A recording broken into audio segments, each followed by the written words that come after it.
So I presented data on the safety and efficacy of three different PARP inhibitors combined with the ATR inhibitor camonsertib in patients with advanced solid tumors harboring DDR or DNA damage response alterations.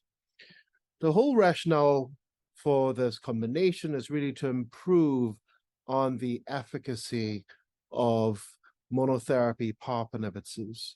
We now have 4 different PARP inhibitors that are approved by the FDA for use in different indications.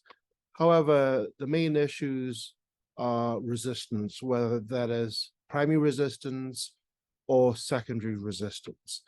But that eventually inevitably leads to disease progression, and therefore there's a real clinical unmet need to do better for our patients and to improve on the efficacy for our patients.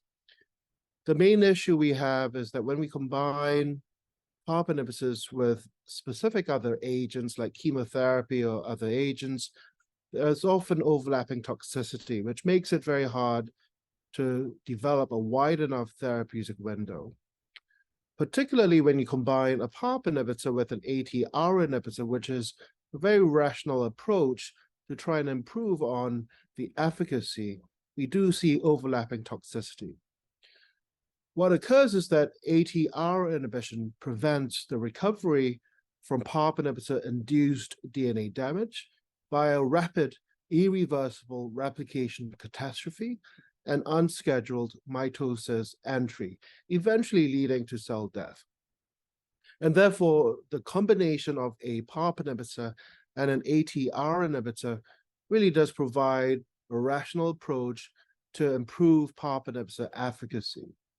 And we have observed robust preclinical PARP inhibitor and ATR inhibitor synergy in models harboring homologous recombination deficiency phenotypes, including BRCA1, BRCA2, ATM, and CDK12 alterations. And this combination has been shown to delay or to overcome acquired PARP inhibitor resistance. And importantly, when trying to optimize the dose and the schedule of this particular combination, we showed that intermittent low dose of camonsertib and PARP inhibitors was active in preclinical models, particularly a 3 days on, 4 days off weekly schedule of low dose camonsertib and olaparib showed sustained tumor growth inhibition compared to single agent. Intermittent concomitant schedules are also well tolerated in mice with no body weight loss, and it also showed more sustained efficacy versus sequential administration. Importantly, the efficacy with these intermittent schedules was similar between different PARP inhibitors, and based on these promising preclinical data, we then proceeded to clinical trials testing camonsertib with 3 different PARP inhibitors, including olaparib, talazoparib, and niraparib. And what we found with these combinations in the clinic was that this particular dosing schedule of low-dose intermittent regimens of camonsertib with these 3 different PARP inhibitors was safe, with only transient hematological events. Most patients' counts actually rebounded within a week of drug hold if necessary, and importantly, no prophylactic growth factors were required.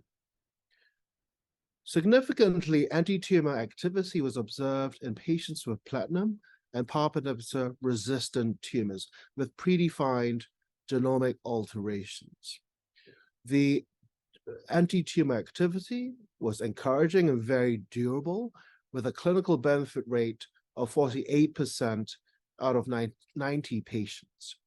Patients with late-line ovarian cancer derived the most benefit from therapy with an overall response of 32%, a clinical benefit rate of 58%, and a median progression-free survival of 7 months, which compares favorably to current therapeutic options for these patients.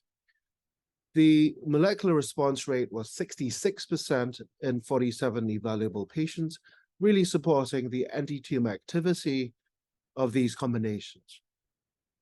Dose optimization to refine a tailored combinatorial dose and tumor-specific expansions is currently ongoing, and this approach could represent a novel strategy in areas of unmet clinical need.